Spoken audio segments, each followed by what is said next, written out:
Ma'am Rovilin? 39 po ako. 39. Tapos 15 years nang hiwalay Yes sa po. asawa, no? Oo, gano'n na nga po kasi 2010 na po. Anong hanap mo sa isang lalaki? Ayaw nyo dun kay Julius. Ay, ayaw ko naman po doon, sir. Kasi, Basta po, ayaw ko naman po doon. Hindi ko kaya. ano pong hanap mo sa isang lalaki? Ako gusto ko mga 40 to 50 years old. Tapos, siyempre mabait. At saka, sir, pwede naman po yung kahit saan po pumunta, sir, pwede naman pong dalhin. Pwedeng bitbitin. Oh, yung maliit yung gusto mo, yung parang bag kalaki, ganun.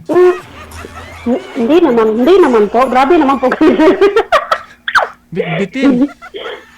Pwedeng Hindi. bitin. Ibig kong sabihin, pwede namang i-display, sir. Alam mo kahit ano, pwede natin i-display eh. Bakit si sir, hindi po ba yun Ay, pwede hindi po. Hindi ko kaya yun, sir. Hindi ko po kaya yun. Hindi mo pwedeng i-display? Hindi po. Okay. Sa edad sana walang problema, Opo. no? Walang problema, no? Yung edad, no? Mga 40 hanggang 50, 55, ganyan. Pero, yun, sir, wag na po yun. Okay lang kahit may asawa. Gano? I mean, hiwalay sa asawa, may anak. Okay. Sir, okay lang naman po. Basta hiwalay, walang sabit, walang lahat. Basta, Basta, available siya, yun, ganun. basta pwede i-display. Yes. Yes, sir. Number 1 po yun, sir. Basta pwede naman po, sir, i-display. Wag naman po yung ganun. Hindi pwedeng i-display, sir. Nakakahiya naman po sa ex ko, sir. Tapos pinalitan ko lang yung pang di pa ma-display. Bakit to yung asawa, yung ex nyo po ba dati? Nadi-display mo? Yes, nade-display po, sir. Kahit saan po, pwedeng i-display. Siyempre, pag nakita ako, sasabihin, wow, sana all, ganun ang pinalit mo sa akin, di pwedeng isilid sa bag. Ay, Wala na yung signal mo. ganun po. Simple lang nung pumanap ko sa isang lalaki. Sige. Hanap pa ako kami, ma'am, ha? Yung pwede mo pang display. Ayaw ko yun, sir. Standby lang, ha?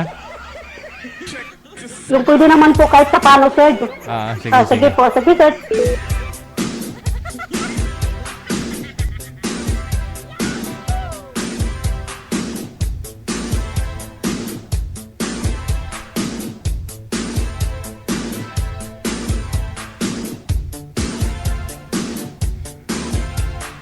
I'm Rovilin from Kuwait. Gusto ko makahanap ng forever. Edad ko 39. Okay.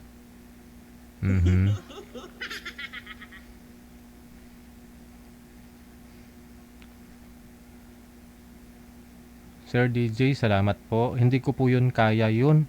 Next time na lang ako sasali. Ayaw ko nun. Okay. Walang pilitan, ah.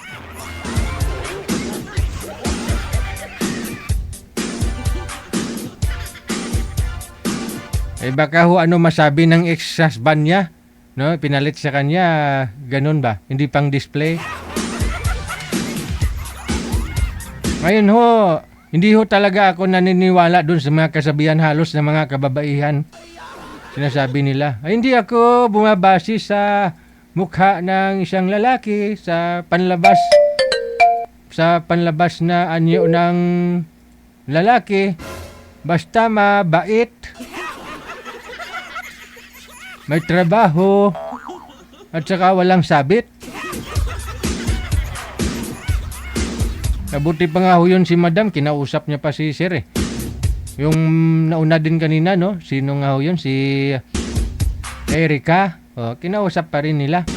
Yung iba nga ho dito, pagkakita, pinapatayan eh.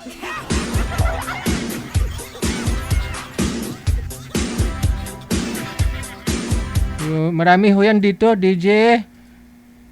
Basta mabait, responsable, kahit hindi gwapo. Ala, bigyan mo ng hindi gwapo. After nila mag-usap, nag-left sa group. Hindi man lang kinuha yung account ni Boy, o hindi man lang binigay niya yung account kay Boy. Kung mag-request kasi kayo, wala naman pong bayad. Kumbaga, nagdadasal kayo, lubos-lubusin nyo na. DJ, bigyan mo ako gwapo. Lord, bigyan mo ako gwapo. Macho. Malaki yung arian. Mayaman, mabait. Relihuso. Kumpletuhin nyo na. Magdasal ho kasi kayo ng mataimtim. Para ipagkaloob ho sa inyo. Pero siyempre dapat di ka manglait, no?